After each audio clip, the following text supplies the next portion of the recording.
I found an organization as an adult that lets me use my sport as my platform for activism, and we're able to donate to queer nonprofit groups and perform in front of queer people and in queer events and queer safe spaces, and I get to display my sport in front of the community that I want to help. And I love that it doesn't have to be a give or take, it can be both. It's actually called Cheer Colorado. It's one of the teams underneath PCA, which is Pride Cheerleading Association. So basically what we are is a nonprofit. We're an adult cheerleading team, and we get to raise money through doing cheer. So we'll go perform at Pride. We've been to Denver Pride, Boulder Pride, Erie Pride. In the last 7 seasons that we've been in existence, we've raised $128,000, I believe, for local LGBT nonprofits. There's always like the dictionary version, which it talks very much about how it's vigorous campaigning and it's a political thing.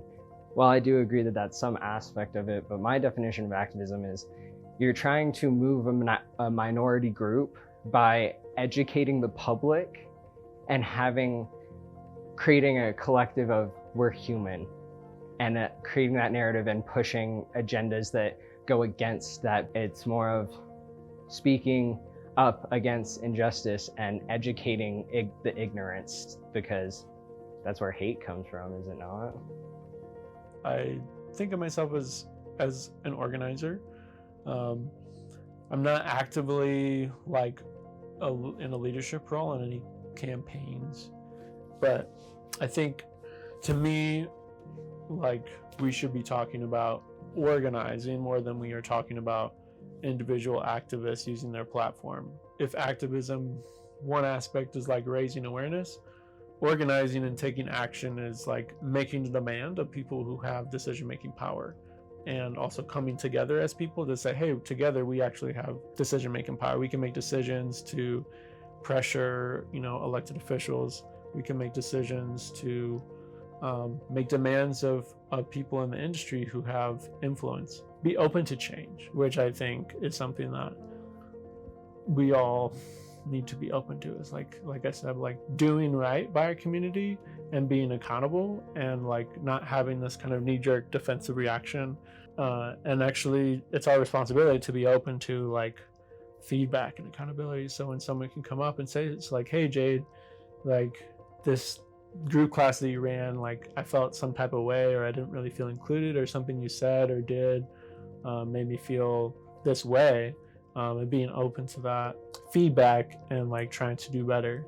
And that part of that is just seeing yourself as not an activist or a leader, but like a part of a community that is like co-creating something together and like is open to collaboration with people. Growing up, I think when I came out as lesbian and trans, it was like 2012 and then 2014. And back then, like still talking about being queer in sports was still like, don't do that. Like, let's not mention it. I don't think like I heard about our first open gay football player until years after I came out. Hearing other people talk and hearing other activists talk about their experience and makes you feel not alone. And then growing as a person, it gives me a reason to go through all of the hard shit. It makes all of my hard days worth it, because I get to use those to help others.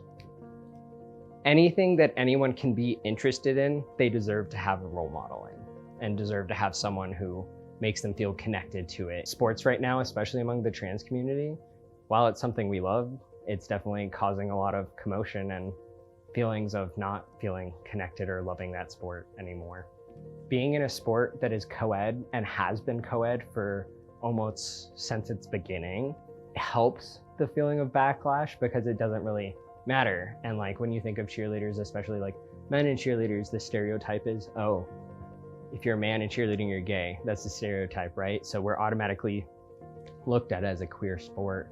And there are some sports out there that are the stereotypes of, oh, if you're in it, you're queer, which is complete BS. And as a trans man, unfortunately, I need to acknowledge I have that privilege of, now I look like a cis man. Like I could not tell anyone and just live my life. The big fight is against trans women who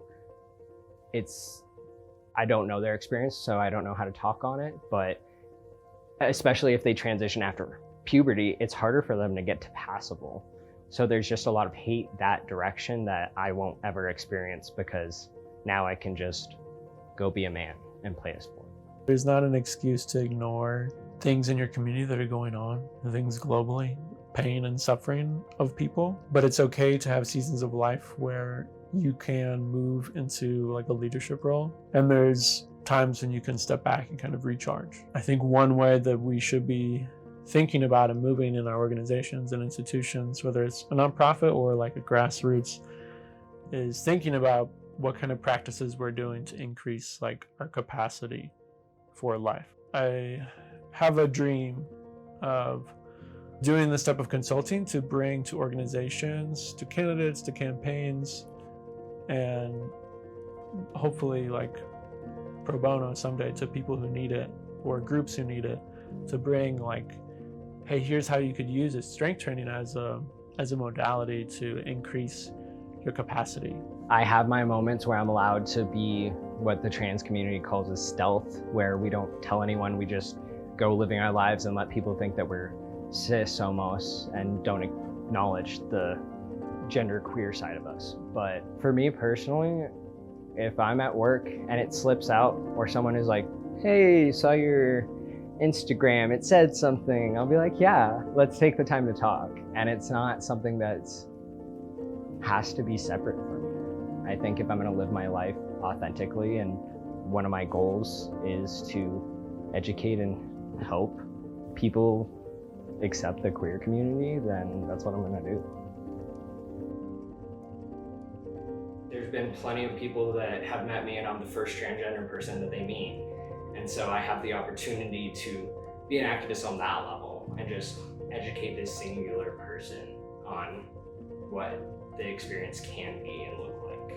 One more educated person is better than not educating anyone at all. So